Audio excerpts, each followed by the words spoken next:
Bendiciones, mis amados hermanos, y nuevamente con la dicha de poder predicar la palabra y de poder enseñarla, suplicándole al Señor que nos ayude, ¿verdad?, para poderla llevar no en nuestros propios pensamientos, sino que en los pensamientos que proceden de la mente del Señor, del corazón del Señor, para que cambie nuestra manera de pensar y así podamos arrepentirnos todos los días. Recuerden que la Biblia dice que la bondad de Dios nos guía al arrepentimiento, a ese cambio de manera de pensar constante. Yo quisiera en esta oportunidad hacer un recordatorio breve de las cosas que hemos estado conversando. Bueno, ya tenemos un poco más de 4 semanas de estar conversando por este medio. Le doy gracias a Dios por eso, hermano. Es una gran bendición y sabemos que Dios está haciendo lo que tiene que hacer, lo que Él se propuso hacer. Dios está sentado en su trono, nadie le ha dado golpe de estado, Él sigue gobernando y seguirá gobernando por siempre. Así que no hay problema. Ahora, si usted se recuerda, hemos estado hablando de la iglesia que se va en el arrebatamiento, ¿verdad? Que era la iglesia de Filadelfia, y pues no agotamos el tema, realmente no lo hemos agotado. Creo que todavía hay muchas espigas hermosas que podemos ir sacando de ahí, recogiendo de ahí. Pero quisiera hablarle hoy de la iglesia que le sigue, que es la iglesia de la Odisea. De cierta forma, ya la mencioné cuando hablé de las vestiduras de la iglesia que se va, cuando en Apocalipsis 19:7 se dice, gocémonos y alegremos porque han llegado las bodas del Cordero, y a su esposa se le ha concedido que se vista de lino fino, se ha preparado, dice, ¿verdad? Y que se vista de lino fino, blanco y resplandeciente. Entonces dijimos ahí que la iglesia que sube al casamiento, a las bodas, es una iglesia que va vestida, en contraposición de la iglesia de la Odisea, a la cual el Señor le dice que eres ciega, miserable, desnuda, le dice que es desnuda. Entonces, una está vestida, la otra está desnuda. Ya platicamos de esa perspectiva, hablamos de cómo Adán fue el primer problema que tuvo, que se dio cuenta que estaba desnudo. Hay muchas espigas ahí para recoger, muchas espigas. Una de ellas sería la que a mí me hace temblar cuando la analizo, cuando la veo, cuando la recuerdo, es que la humanidad estaba desnuda. Pero como Cristo vino a sustituirnos en todo, en la cruz del Calvario, francamente, Él fue desnudado y de esa manera murió para sustituirnos a nosotros que no andemos desnudos, espiritualmente hablando. De tal manera que el cristiano que quiere andar desnudo o no vestido con las vestiduras de luz o las armas que Dios dijo, él está haciéndole una afrenta al Señor. Pero yo quisiera que empezáramos entonces a hablar un poquitito más de no de Filadelfia, ya no he terminado, pero me quiero pasar a la Odisea. Entonces aquí quisiera yo decirle algunas cosas de la Odisea en el nombre del Señor Jesús. Vamos a ver si lo tengo por acá. Bueno, la Odisea. El versículo que quisiera analizar es Apocalipsis capítulo 3, verso 14, que dice, y escribe al ángel de la iglesia en la Odisea, el amén, el testigo fiel y verdadero, el principio de la creación, dice esto. Entonces, quiero resaltarles, mis estimados hermanos, que aquí vamos a hacer una serie de acotaciones, aportaciones, investigaciones, y les vamos a ir acercando el zoom para que miremos qué es la iglesia de la Odisea. Pero antes de eso, quisiera hacer un breve recordatorio para darme a entender por qué estoy hablando de esto. Mire pues, le pongo este esquema que dice que está Éfeso en el orden cronológico, ¿verdad? Éfeso, Esmirna, Pérgamo, Teatira y Sardis están en el orden cronológico, año 100, año 300, año 1500, etc. Pero cuando llega la época que nosotros estamos viviendo acá, hay dos iglesias que están viviendo juntas, por decirlo así, en la línea de tiempo cronológica. Por favor, debemos dejar bien claro esto, en la línea de tiempo cronológica. Si vamos a hacer esta enseñanza, tenemos que recordar que estas 7 iglesias se pueden ver desde diferentes ángulos. Yo lo estoy viendo en este momento como la iglesia que está viviendo en este último tiempo, que es Filadelfia la que se va y la Odisea la que se queda, la gran tribulación. Por eso estoy diciendo, están juntas en la línea de tiempo, están juntas. Repito, Filadelfia le dicen que la van a guardar de la hora de la prueba que viene sobre el mundo entero, con todos sus contextos, y la Odisea es la que se queda. Ahora, analicemos algunas cosas de la Odisea. La Odisea es una palabra griega que al interpretarla da la idea de un pueblo que gobierna. Interesante esto. La Odisea es una palabra griega que al interpretarla da la idea de un pueblo que gobierna. Y está compuesta por laos, 2 palabras, una palabra compuesta griega, ¿verdad? Laos y dique. Laos y dique. Esta laos significa pueblo, por eso se lo pongo ahí. Laos significa pueblo y dique significa costumbre, uso, justicia, venganza. En otras palabras, al juntar el significado de laos y dique, podríamos decir que es la iglesia que gobierna, es la iglesia que gobierna, es el pueblo que gobierna. Yo no sé si me doy a entender, pero no le puedo decir el gobierno del pueblo porque eso sería la palabra griega democracia, ¿verdad? Que es la que nosotros españolizamos y así le llamamos. Pero sí es una palabra que al interpretarla por sus significados individuales de la palabra dique y de la palabra laos, quiere decir costumbre del pueblo. Es decir, el pueblo tiene una costumbre. Entonces, imagínense por favor, si fuéramos literalistas, qué difícil le tocó al pastor de la Odisea. Porque le tocó un pueblo que tenía sus propias costumbres. Entonces, cada vez que él quería hacer algo, salían a reducir sus costumbres. Y esas costumbres servían al final de cuentas para manipular al ministro y de tal manera que lo iban a sojuzgar y lo iban a gobernar. Por eso es que la Odisea, la que se queda en la gran tribulación, es una iglesia que al final de cuentas gobierna al ministro. Pero déjeme explicarle un poquitito más de esto. Literalmente, al unir las 2 palabritas estas, quiere decir costumbre del pueblo o juicio del pueblo. Y de una manera interpretativa, es un pueblo que gobierna. Es un pueblo que gobierna. Ok. Aquí yo quisiera hacer un par de aportaciones así breves.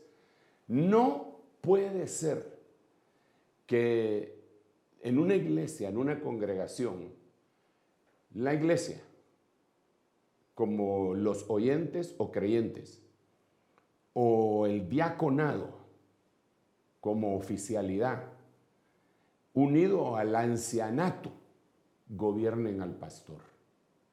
Eso es la iglesia de la Odisea. Ese gobierno no proviene de Dios. Eso lo podemos ver claramente y se lo voy a explicar aquí con la Biblia. Y esa es la iglesia que se queda en la gran tribulación.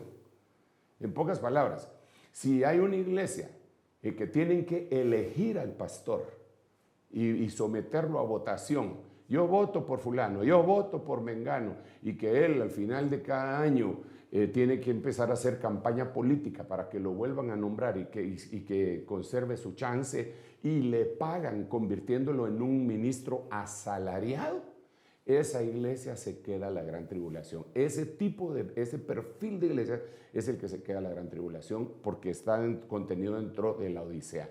El mensaje hasta cierto punto es duro, pero es de una reflexión de cosas que debemos dejar de hacer en este momento que el tiempo está cercano. Yo creo que esto hay que ponerlo rápido. Esos ministros que son sojuzgados por los ancianos están cayendo dentro del perfil de la iglesia de la Odisea. No, aquí no se hace nada que los ancianos sirven para gobernar al pueblo, ayudándole al pastor, no gobernar al pastor ayudándole al pueblo. Es al revés.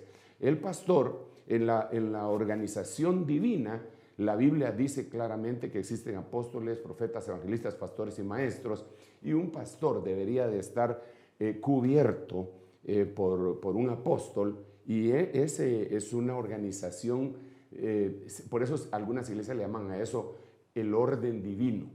Entonces la iglesia conserva su autonomía, pero no su independencia. Es como nuestro cuerpo.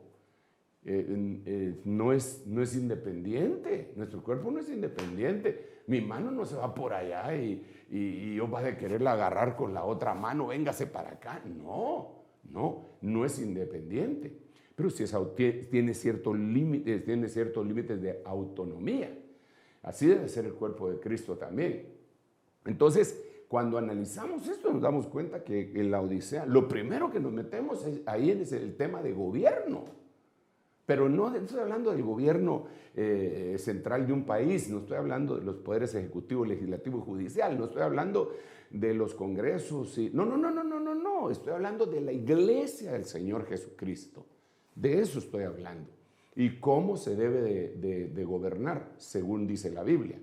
Pero hay un tipo de iglesia en el último tiempo que es la Odisea, gobierno del pueblo, en base a las costumbres del pueblo, en base al juicio del pueblo, en base a la opinión del pueblo, en base a las votaciones del pueblo. Entonces le voy a ir demostrando que eso no es bíblico, es peligroso y viene de una sabiduría terrenal, animal y diabólica. Bueno, esto es duro porque muchísimas iglesias se gobiernan así y todavía se ponen como título, primera iglesia independiente de tal lugar. Bueno, ya, dejémoslo ahí, sigamos aquí con la Odisea. Entonces resulta que la iglesia, la Odisea, está fotografiada en la Biblia. Miremos algunas cosas de lo que dice la palabra del Señor. Y yo le puse aquí ejemplos de la Biblia. Miremos uno, pues, miremos. La sentencia contra el Señor. Mire bien la sentencia contra el Señor. ¿Cómo fue? Yo tengo varios versículos que si quieren los analizamos así brevemente, pero le voy a leer uno que es base. Pero de ahí todos los contextos de Mateo, Marcos, Lucas y Juan relatan el mismo evento desde diferente perspectiva. Miremos cómo dice Marcos 15:15. Pilato, queriendo complacer a la multitud, le soltó a Barrabás y después de hacer azotar a Jesús, le entregó para que fuera crucificado. Yo puse aquí que los contextos están desde Mateo 16 al 26, por eso no lo puse acá porque son 10 versículos. Marcos 15 del 6 al 15, yo aquí estoy leyendo el último, ¿verdad? Lucas 23 del 18 al 25 y Juan del 19 a 39 y 40. Déjenme leerles solo los 10 versículos de Mateo 27, 16. Va, mire pues, aquí los vamos a tener rápidamente. Mire cuál es el título que le pone la Biblia de las Américas. La multitud escoge. Esa es una actitud de la Odisea. Ahora bien, en cada fiesta el gobernador acostumbraba a soltar un preso al pueblo, el que ellos quisieran, no importa si era un violador, asesino, infeliz, no importa, el que ellos se les diera la gana, al pueblo perdonaba ahí, ¿verdad? Y entonces tenían un preso famoso llamado Barrabás. En un contexto dice que este tipo era un sedicioso, en otro dice que era un ladrón, en otro dice que era un rebelde. La cosa que era una joya. Por lo cual, cuando ellos se reunieron, Pilato les dijo, aquí viene el liderazgo, ¿verdad? Usted, que está bien que pregunte a la gente para sondear y algunas otras cosas, pero no para gobernar. Alguien dijo una vez, me pareció cuando lo vi por primera vez, un poquitito duro, pero después me quedé pensando y dije, oh, tiene razón. Decía él, mire, los directores de orquesta no dirigen con el rostro hacia el público, sino que le dan la espalda al público y con su varita están dirigiendo a la orquesta. Pero imagínense que el director de orquesta está viendo si los del público que creen que saben hacen a sentir, ¡ala, qué bueno! ¡Oh, no, eso está desafinado! Entonces hay que darle la espalda. Aquí este tipo no lo hizo, sino que viene y les pregunta, ¿a quién queréis que os suelte? ¿A Barrabás o a Jesús llamado el Cristo? Y mire lo que dice a continuación. Es bien condenatorio para este hombre, porque él sabía que le habían entregado por envidia. O sea que él ni siquiera tenía que haber hecho esa pregunta. Él hubiera soltado a Jesús si era inocente. Pero ahora le interesaba mucho la opinión del pueblo y todos los likes que le pudieran dar en su WhatsApp o en su Facebook. Y estando él sentado en el tribunal, todavía el Señor en su misericordia le mandó un aviso diciendo, no tengas nada que ver con este justo, porque hoy he sufrido mucho en sueños por causa de él. Pero los principales sacerdotes y los ancianos persuadieron a las multitudes, eso se llama manipulación, que pidieran a Barrabás y dieran muerte a Jesús. Respondiendo el gobernador les dijo, ¿a cuál de los dos queréis que os suelte? Ellos respondieron, a Barrabás. Entonces Pilato les dijo, ¿y entonces qué hago con Jesús llamado el Cristo? Entonces todos dijeron, crucifícanlo. Miren lo que le dice en el verso 23, pero qué mal ha hecho este, pues. O sea, él sabía que no había hecho mal. Él era el gobernador. Él sabía que no había hecho mal Jesús. Pero la fuerza de las multitudes, crucifícale, si no le crucificas no eres amigo del César, nos vamos a quejar con el gobierno central, te vamos a hacer esto, te vamos a hacer lo otro. Y entonces él, siendo el líder de pacotilla, dijo, bueno, está bueno, pues, está bueno, mátelo. ¿Cómo? Pero ¿en qué cabeza? Claro que gracias a eso nosotros somos salvos, pero le estoy diciendo que esto fue una manipulación. A eso se refiere la iglesia de la Odisea. Cuando dice la Odisea, el gobierno del pueblo, a esto se refiere. Solo déjeme leerle más. Y viendo Pilato que no conseguía nada, sino que más bien se estaba formando un tumulto. Imagínese usted, si el tipo tenía el ejército mejor preparado del planeta en ese tiempo, hombre, él les hubiera podido mandar a SWAT y al pelotón antimotines de los romanos y los aplaca. Pero no lo hizo, se dejó llevar por la opinión pública. Entonces dice, viendo que no conseguía nada, sino que más bien se estaba formando un tumulto, tomó agua, se lavó las manos, y eso que no era el COVID-19, tomó agua, se lavó las manos delante de la multitud diciendo, soy inocente de la sangre de este justo. Él sabía que ese hombre era justo. Allá vosotros. Y ellos respondieron, su sangre caiga sobre nosotros y sobre sus hijos. Ok, entonces, vuelvo otra vez. La Odisea es el juicio que hace el pueblo, es la costumbre que tiene el pueblo, es la venganza del pueblo. Todo eso se puede traducir literalmente, pero al interpretarlo podríamos decir que por esa costumbre, uso, venganza, ellos empiezan a presionar, manipulando al líder que tienen, y al final de cuentas no es que lo gobiernen, sino que le imponen su voluntad. Dentro de la iglesia del Señor Jesucristo. Perdonen, pero eso no puede ser así. Bueno, sí puede ser así en la iglesia de la Odisea, la que se queda la gran tribulación. Entonces, lo que esa iglesia se va a dar cuenta posteriormente es que el gobierno que viene en el nuevo orden mundial no es nada democrático como ellos estaban acostumbrados. El gobierno se los va a imponer y les va a decir, ustedes hacen esto o lo hacen. No, pero lo hacen o se callan. No, pero si se callan o los mato, o qué sé yo, porque es el anticristo, es un gobierno totalitario. Mire, sin que nosotros estemos viviendo en un gobierno totalitario, nos damos cuenta que se nos pueden imponer medidas que nosotros tenemos que obedecer. ¿Y quién dice algo? Nadie. Y el que dice, al bote. Pero eso es en todo el mundo. Eso es en todo el mundo. En este momento, bajo ese poder absoluto que pueden tener muchos gobernantes del planeta, saber cuánto tipo de injusticias están aconteciendo. Ah, no, pero en la iglesia sí hay gente que alega hasta de qué color pintaron la pared. Y por cierto, yo no estoy diciendo esto porque esté respirando por la herida, porque bendito sea el nombre del Señor. A mí el Señor me puso una congregación bien preciosa. Siempre deberá de haber más de alguno por ahí, ¿verdad? Que no, que es laodicense, pero la mayoría son de Filadelfia y vamos juntos hacia el Señor. Y entonces estamos haciendo un llamado a la reflexión, un llamado a la reflexión. Ok, no le voy a leer todos los demás contextos, pero ya se los dejé ahí.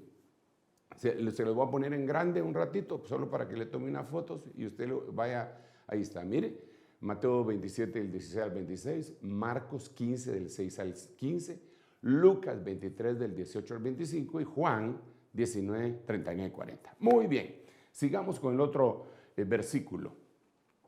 Mire este versículo, qué terrible, de un verdadero siervo de Dios. Éxodo 32, 1. Cuando el pueblo vio que Moisés tardaba en bajar del monte, la gente se congregó alrededor de Aarón.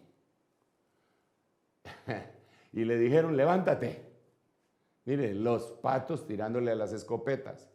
Haznos un Dios que vaya delante de nosotros, porque en cuanto a este Moisés, el hombre que nos sacó de la tierra, no era el hombre que los había sacado, era Dios, hombre, pero bueno, el hombre que nos sacó de la tierra de Egipto, no sabemos qué le haya acontecido. Dios mío, Dios mío. No habían pasado ni siquiera la cuarentena, porque Moisés estuvo 40 días. Y los siguientes versículos usted los puede escudriñar en su casa. Yo no me quiero detener demasiado en ello porque tengo puntos bien específicos que yo quiero compartir con usted y que nos van a ser de mucha utilidad para ser de la iglesia Filadelfia y no de la iglesia Laodicea, por el amor de Dios. El que quiera, pues, el que quiera, el que el Señor y el Espíritu y la palabra lo convenza. El que no, lo van a convencer de la manera más terrible. Créame, hermano, por favor, le ruego que me crea. Le estoy hablando con la palabra. En los siguientes versículos dice que Él les quitó los adornos de los oídos. Les dijo, entréguenme sus aretes, que eran de oro, que se los acaban de regalar porque acaban de salir de ser esclavos por 400 años, ¿verdad? Pero entonces se quitaron sus adornos de los oídos. ¿Cuál es el adorno del oído realmente en el sentido práctico? No es que alguien se ponga un diamante ahí, como hacen los artistas para influenciar a los multitud de jóvenes, ¿verdad? Que ya se quieren poner un diamante, aunque sean hombres bueno, pues del género masculino. Ese no es el adorno. El adorno espiritual es oír, escuchar, atender, inclinar el oído. Inclina tu oído a mí y vivirás, dice la Biblia. Ese es el adorno. Entonces, ¿qué les quitó? ¿Qué les quitó? ¿Cómo? Les quitó el oír. Yo creo que Aarón se debería haber parado y les debería haber dicho, aquí no se hace ningún ídolo. Pero me imagino yo me imagino aquellas personas, hermano, que hasta así les hacen la mano y les hierve la boquita, por no decir otra palabra, y el pueblo unido jamás será vencido. En la iglesia, por el amor de Dios, ¿cómo hacer eso? Aarón era un gran hombre de Dios, un gran líder de Dios. Yo no me atrevo a criticarlo, pero sí creo que lo que hizo ahí no fue correcto. ¿Sabe por qué no me atrevo? Porque digo yo, a saber cómo se vio. Habría que estar en sus sandalias para ver una multitud que se le dejó ir. Y, haznos un Dios, Moisés ya se murió. Saber qué le pasó, una bestia. Entonces, ¿quién gobernó? El pueblo. ¿Y a dónde lo llevaron? A la idolatría. Si se hace una votación en la iglesia, ¿quién va a ganar? Pues la mayoría. ¿Y la mayoría son espirituales o son carnales? Con todo respeto, en la mayoría de los lugares son carnales. La mayoría, entonces, la decisión, ¿cómo va a ser? En cambio, cuando la decisión la tomaban los siervos de Dios, hijos de Dios, nacidos de nuevo. Hechos capítulo 13. Estaban buscando al Señor en ayuno y oración y el Espíritu Santo les dijo: apartadme a Bernabé y a Saulo para la obra que los ha llamado. Pero no era la iglesia en votación. No. Eso lo tenemos que considerar. No debe de ser la iglesia de Laodicea. Sigamos con el otro versículo porque quiero llegar al punto de este tiempo que nosotros estamos viviendo y me quedan muy pocos minutos, ya 20 casi, y tengo que avanzar, que Dios me ayude. Mire otro ejemplo bíblico. Números capítulo 14, verso 4. Y se decían unos a otros: nombremos un jefe y volvamos a Egipto. O sea, desconocieron el liderazgo. Acudieron, apelaron a la multitud. Y entonces, otra vez, hagamos esto. Pero aquí sí les puso un alto el Señor y les mandó una plaga. Y entonces, Moisés y Aarón se tiraron a orar, se postraron y aquello se paró. Pero era una rebelión en ciernes. Yo voy a continuar. Las rebeliones generalmente vienen como consecuencia de que la gente no quiere obedecer o menosprecia a su líder, creyendo que él no es lo suficientemente espiritual o inteligente o no está siguiendo órdenes de Dios. Entonces yo no sé para qué se congregan en ese lugar si después se ponen a criticar a su mismo guía. Si la Biblia lo que dice en Hebreos capítulo 13 es obedecer a vuestros pastores. Obedeced a vuestros pastores, porque ellos tienen que dar cuenta del rebaño. Permitidle que lo hagan sin que tengan queja, porque eso no les sería a ustedes de beneficio. No, pero como ha cambiado tanto los sistemas del mundo, permearon la capa de la iglesia, y muchas iglesias están viviendo en esa condición, y muchos cristianos están viviendo en esa condición. Pues, pero no hay problema. El Señor prometió que Él iba a terminar la obra que había empezado y la va a terminar aunque sea en la gran tribulación.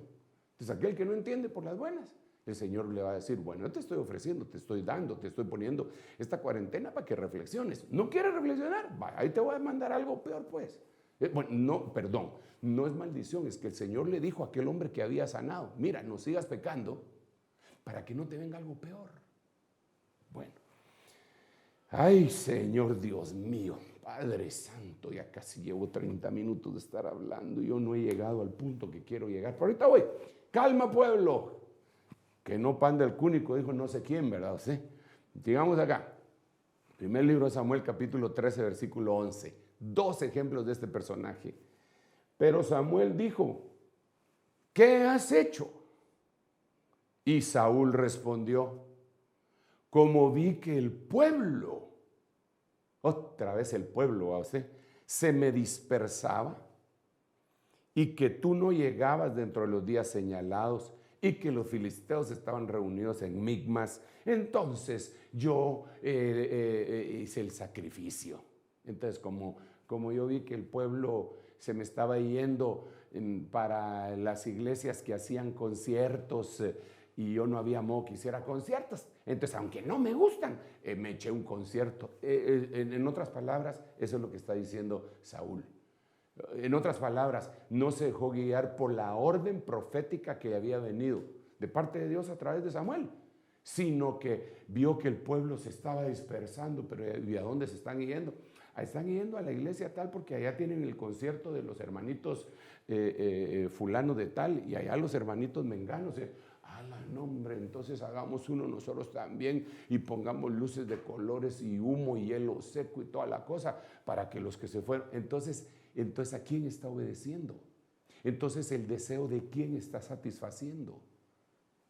El pueblo lo está dominando, lo está arrastrando. Esa es la iglesia de la Odisea. Se queda a la gran tribulación la iglesia, la Odisea. Filadelfia se va, la Odisea se queda. escoge entre el monte Ebal, monte Gerizim. Escoge entre la bendición y la maldición. Escoge entre la vida y la muerte. Dios siempre da a escoger y por eso ahora pone dos prototipos de iglesia. Escoge entre Filadelfia y la Odisea. Y ahí enfócate. Ok, por eso tenemos que hablar de la Odisea también.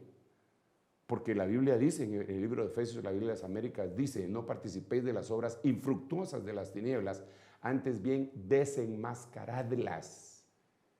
Desenmascaradlas. Ahora sigamos acá. Mire lo que se echó Saúl otra vez. Primer libro de Samuel, capítulo 15, versículo 15. Y Saúl respondió, los han traído los amalecitas, de los amalecitas, porque el pueblo perdonó lo mejor de las ovejas y de los bueyes para sacrificar al Señor tu Dios. Una hipocresía tremenda, pero bueno. Pero lo demás lo destruimos por completo. Pero no la orden de Dios, pero no la orden de Dios era, destruyes todo. Todo lo destruyes. No quiero nada de eso aquí. No, pero el pueblo pensó que era mejor perdonar. ¿Para qué este desperdicio? Dijo el pueblo. También lo dijo Judas, ¿para qué este desperdicio? Y convenció a los otros apóstoles. ¿Para qué este desperdicio? Yo te digo una cosa.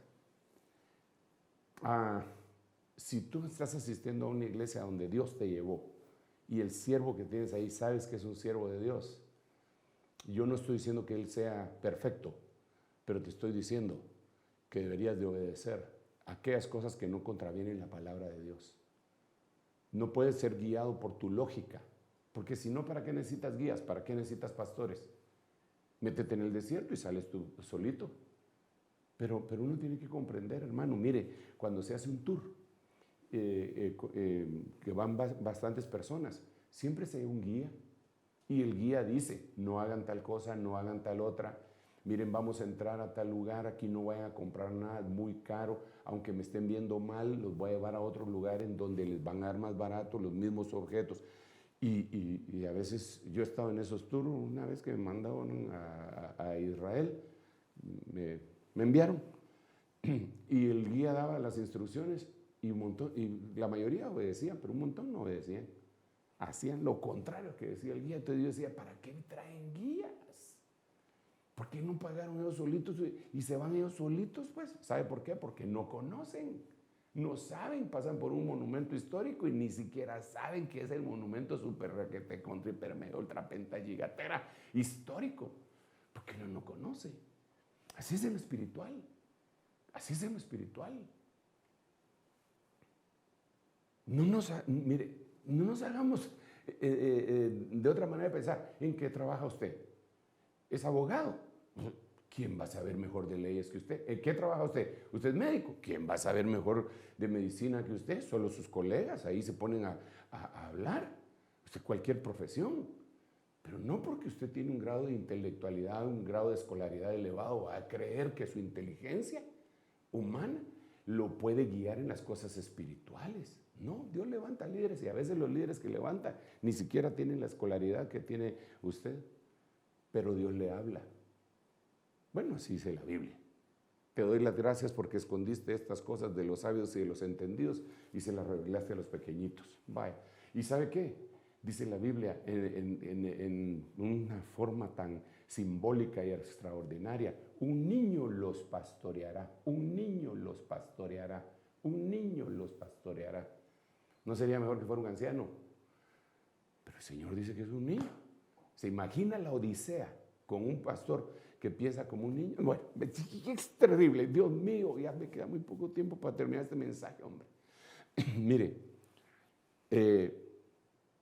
voy a tratar de aprovechar el tiempo y si no, le voy a pedir a los del canal Rema TV que me den más tiempo.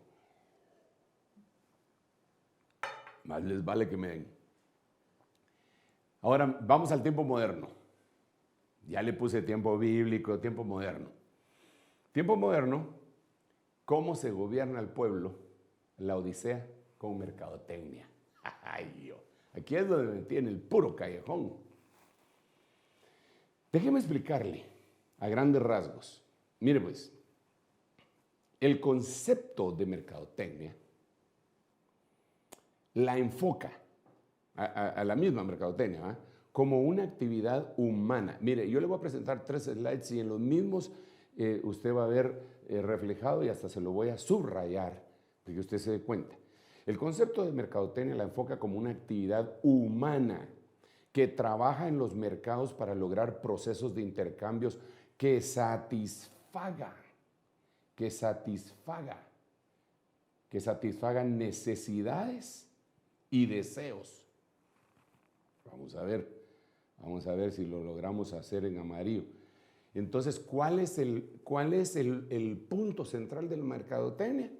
Es una actividad humana que trabaja en los mercados para lograr pues, procesos de intercambio para satisfacer necesidades o deseos, a cambio de una utilidad o beneficio para la empresa u organización que la practique. ¿Es mala la mercadotecnia en sí? No. ¿Cómo no es mala ninguna otra profesión? Bueno, pues que ayude a un mejor desarrollo social, económico, integral, pues de la sociedad. Pero recuérdense que yo no estoy hablando de eso, yo estoy hablando de la iglesia. Y la mercadotecnia se ha metido en la iglesia. Entonces aquí miramos que esa actividad, una de las cosas que hace es primero averiguar cuáles son los deseos del cliente. ¿Quién es el cliente? Pues el feligrés, ¿verdad? Entonces, ¿qué quieres, cliente? ¿Qué es lo que deseas? Para que yo te lo dé.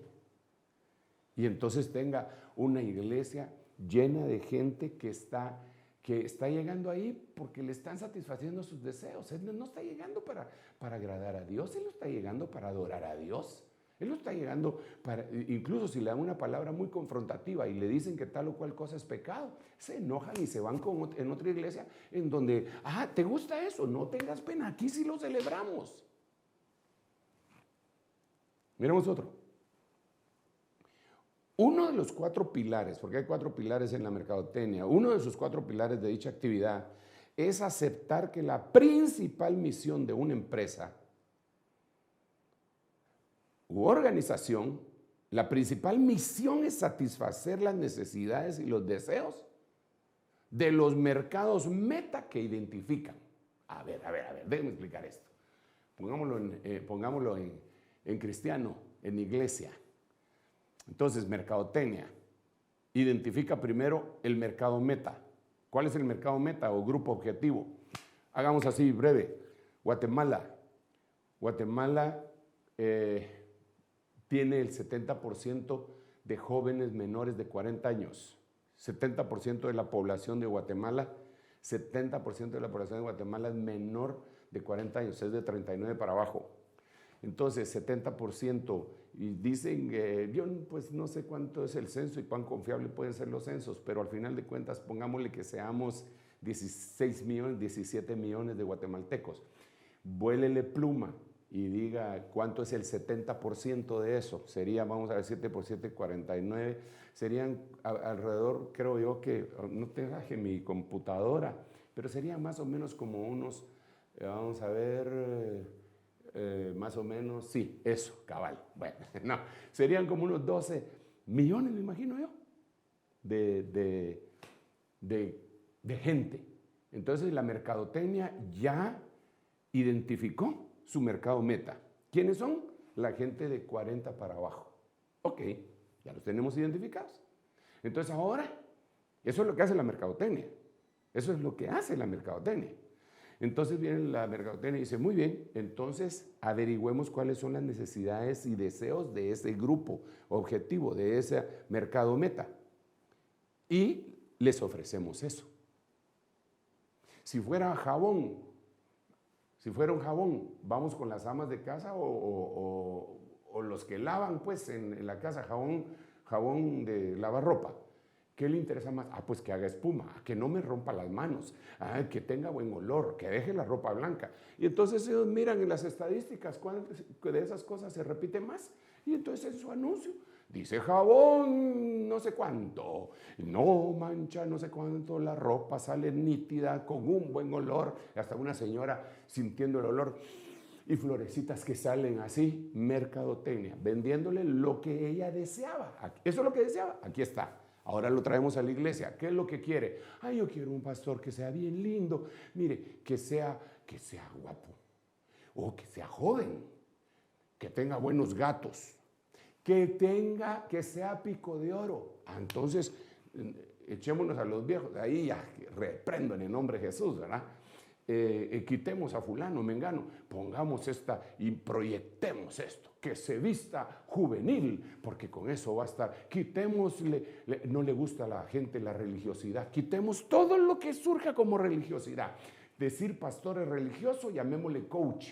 Decir apóstol es religioso, entonces llamémosle de otra manera llamémosle, pero quitémosle todo tinte religioso. Bueno, sí, eso es lo que quiere el pueblo. Entonces aquí sí, yo voy a seguir acá. Tengo que mencionar algunas otras cosas aquí, hombre.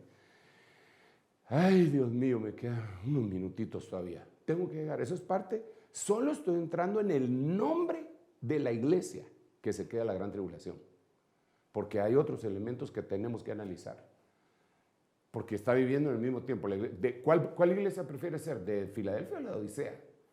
Pero no es que te vas a ir a meter a un edificio, no. Es que el perfil de la iglesia lo tenemos que tener una empatía y fluir ahí. Y yo te digo una cosa, para eso hay que tener humildad.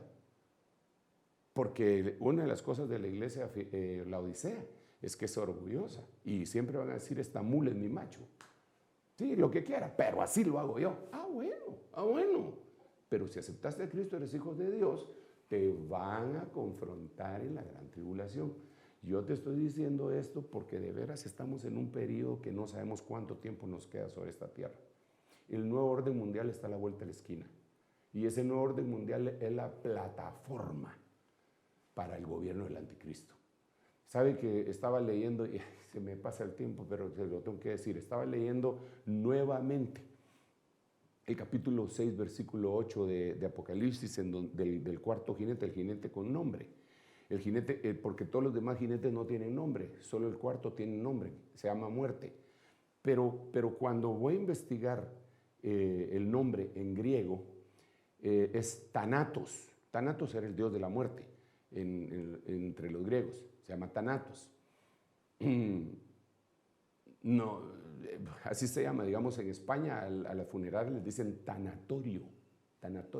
Bueno, pero eso es otra cosa.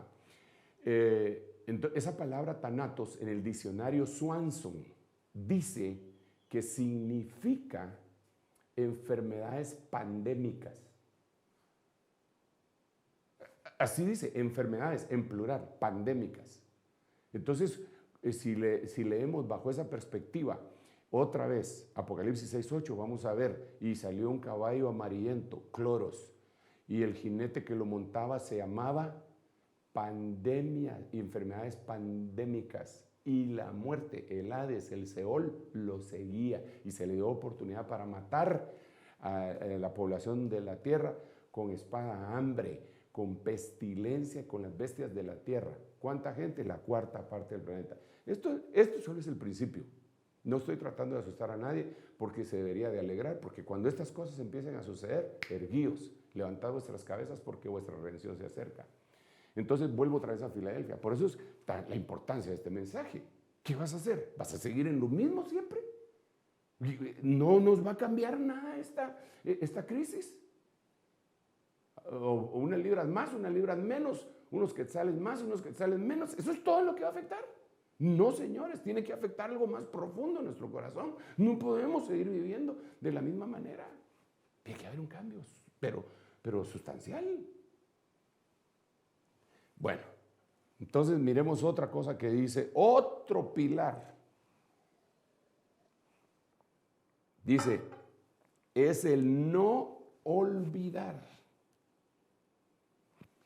que obtener una determinada utilidad o beneficio para la empresa es el resultado final de satisfacer adecuadamente las necesidades y deseos de sus clientes. En otras palabras, si se mete en la mercadotecnia dentro de la iglesia, nunca se va a pensar en cuál es la voluntad de Dios, sino que cuál es el deseo y la necesidad de los clientes. Quítele el nombre clientes y póngale el nombre de fieles hermanos o ovejas.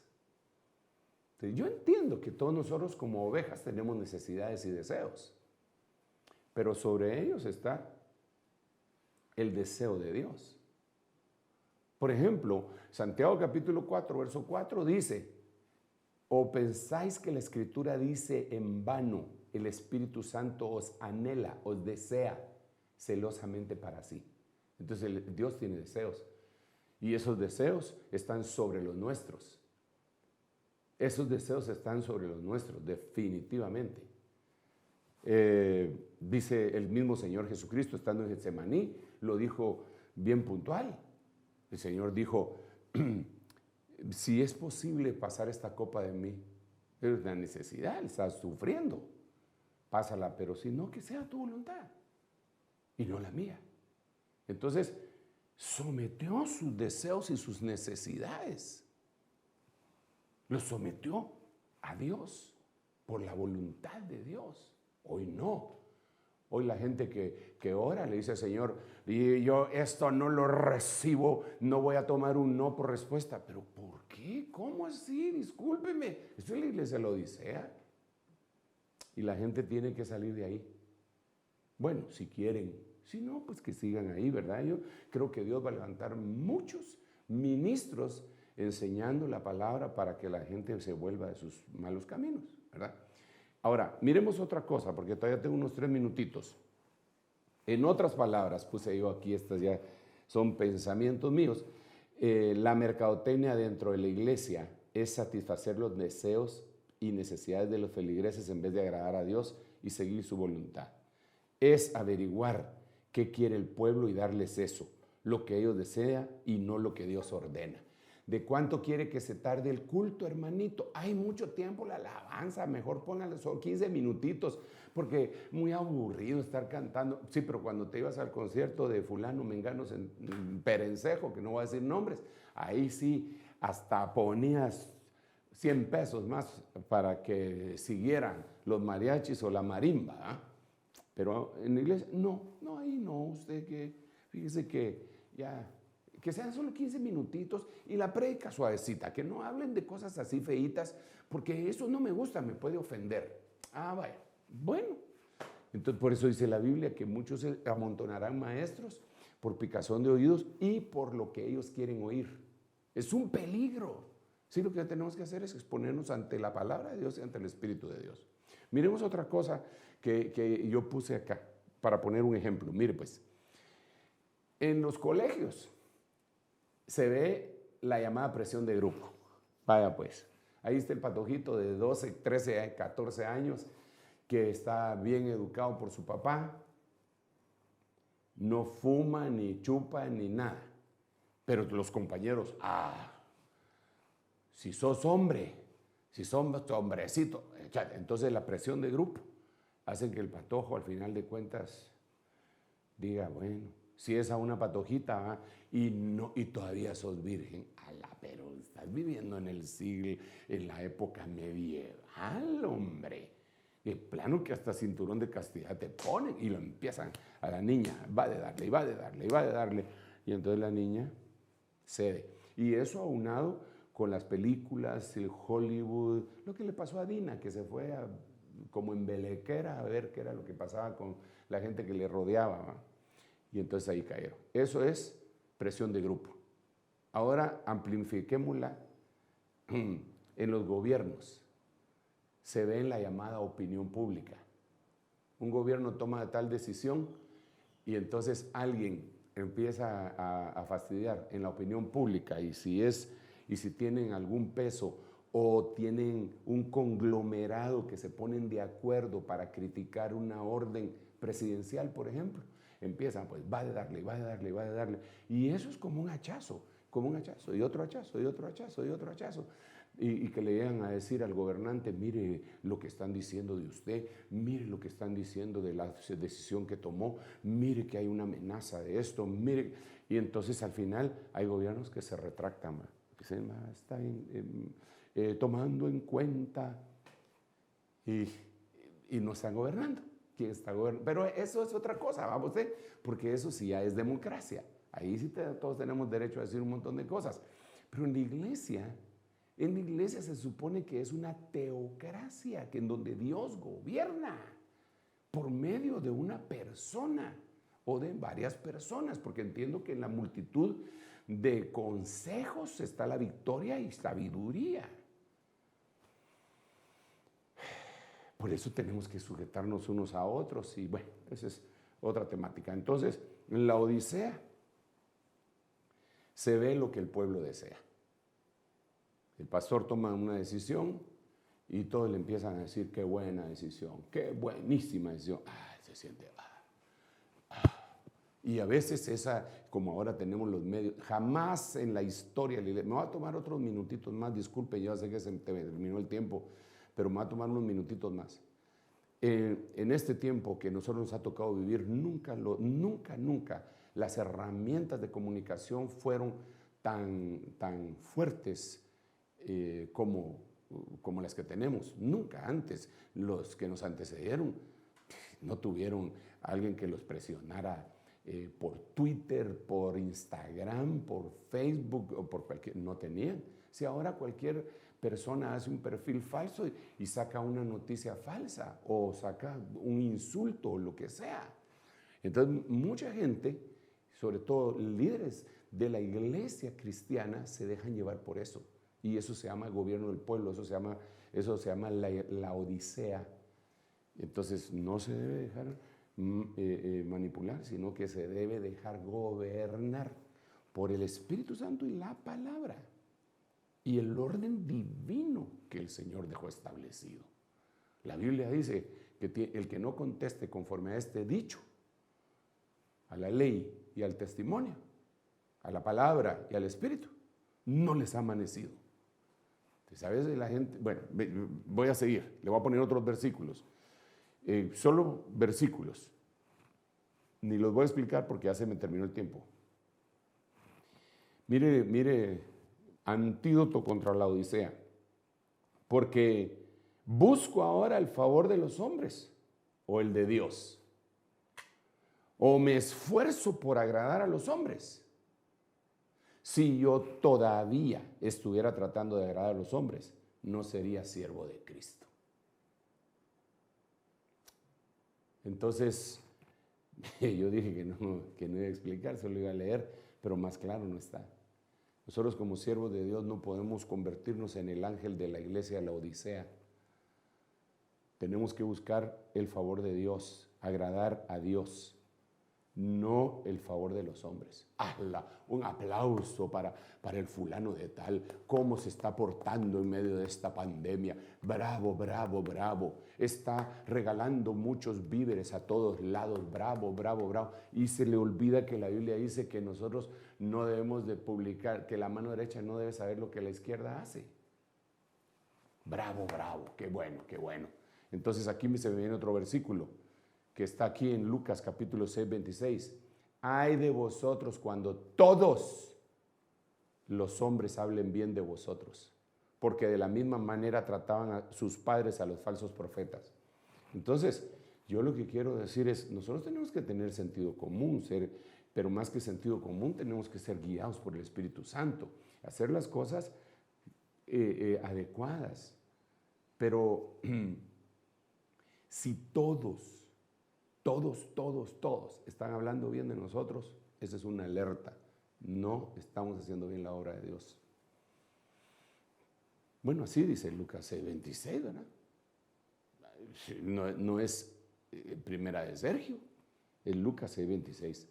Ay de vosotros cuando todos los hombres hablen bien de vosotros, porque de la misma manera trataban sus padres a los falsos profetas.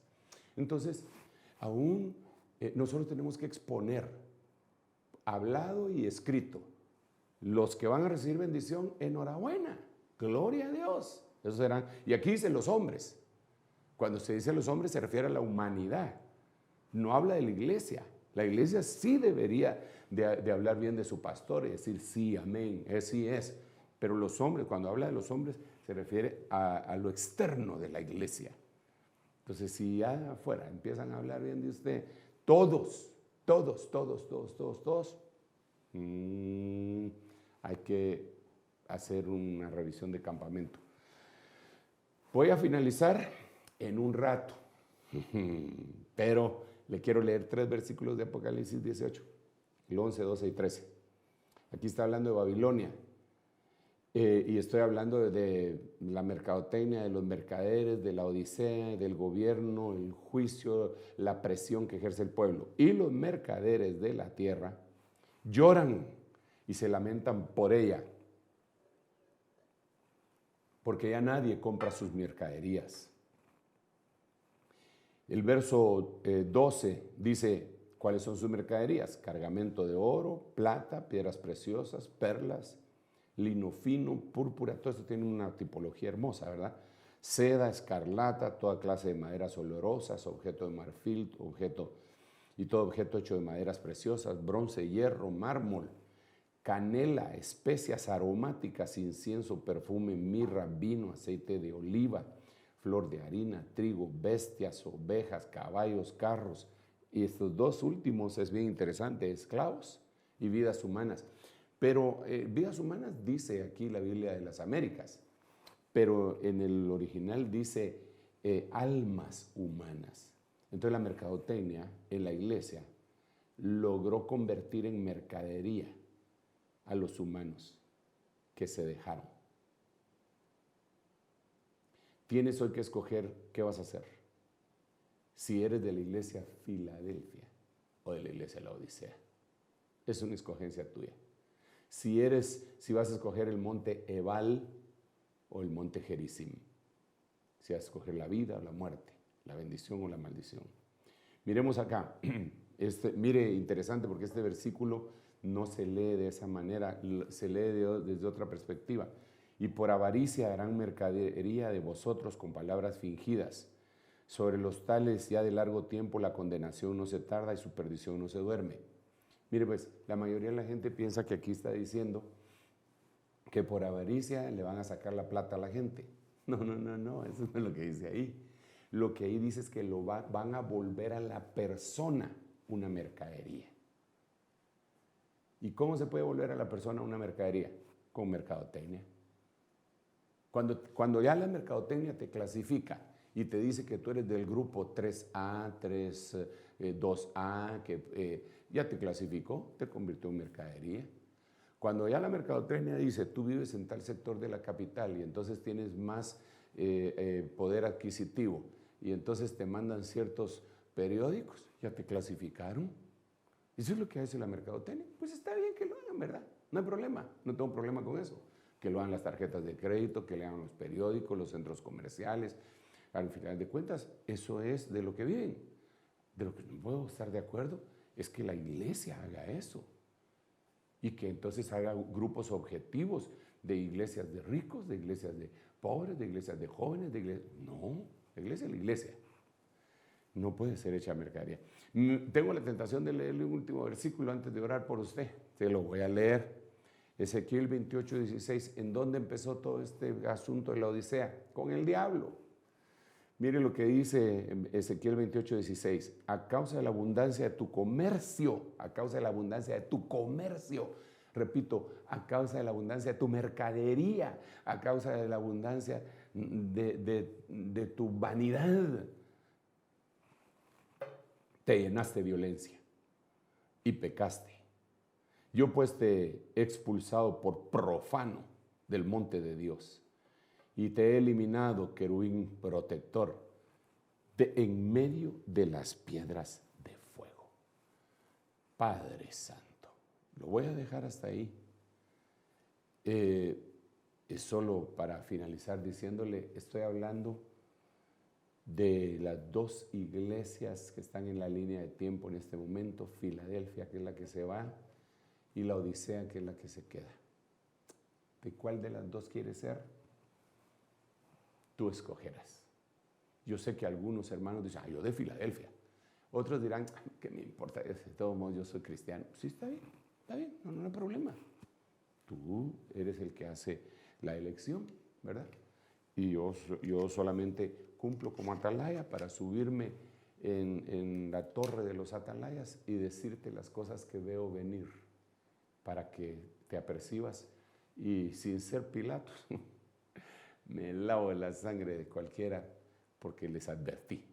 Y todo esto que está pasando aquí, yo lo he venido advirtiendo por aproximadamente unos 30 años. Cada domingo en la noche un mensaje escatológico, cada domingo en la noche un mensaje escatológico, todos los domingos. Y pues yo sé que a algunos no les agrada eso, ¿verdad? Pero ¿qué puedo hacer? Es lo que el Señor me mandó. Arrepiéntete, busca a Dios, todavía hay tiempo, todavía hay un breve periodo de tiempo. Padre, en el nombre de Jesús, yo te ruego que tú toques los corazones de aquellos que no te conocen y que los hagas acercarse a ti, abriendo su corazón, vivificando tú su espíritu, que se unan a esta oración reconociendo su pecado y arrepintiéndose y suplicando ayuda. Te pido en el nombre de Jesús también por aquellos hermanos que se han alejado y que ahora se están regresando a la casa del Padre. Ayúdanos para que nosotros, Señor, tengamos un corazón también perdonador, como el padre de ese hijo pródigo, les abramos nuestros brazos para recibirlos de regreso. Señor, y aquellos hermanos que han permanecido en casa buscándote, tratando de llegar a esa estatura gloriosa, yo te ruego que derrames sobre ellos esa lluvia tardía, ese espíritu de gracia con el cual puedan vencer todas las cosas que aún están pendientes. Les bendigo en el nombre poderoso de Jesús. Gracias, Señor. Antes de despedirme, les recuerdo que mañana miércoles empezamos nuestro retiro virtual 2020, quinta temporada, con diferentes ministros de la red ministerial Ebenezer.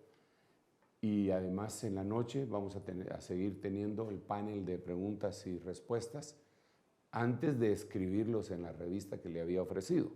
Solamente que en cada oportunidad yo he estado invitando a diferentes apóstoles.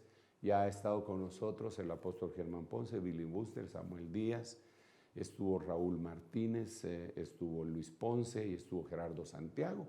Hemos tenido 6 apóstoles y su servidor contestando preguntas, las que se pueden, ¿verdad? En esta nueva temporada del retiro vamos a invitar a algunos otros de hermanos ministros, desde apóstoles, profetas, evangelistas, pastores y maestros. Yo les voy a ir invitando para que nos apoyen de la misma manera. Dios los bendiga, un abrazo, un ósculo santo y ánimo, el Señor está con nosotros.